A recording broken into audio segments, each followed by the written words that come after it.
Tanya dalam tauhidnya baik negara dua dia bahwa wattaqu yauman turja'una fihi ila Allah. Ikut baik pegah je, puyai pegah je. Tapi dia tetap benar prinsip.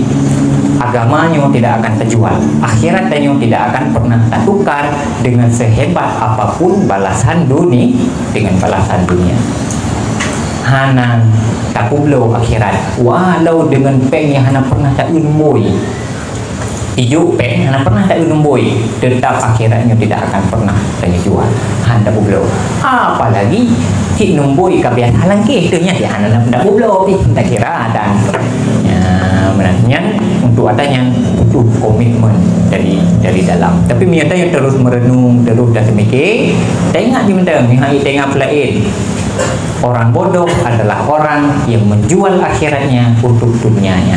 Tetapi ada yang lebih bodoh, orang yang menjual akhiratnya untuk kepentingan dunia orang lain. Mufum kira-kira?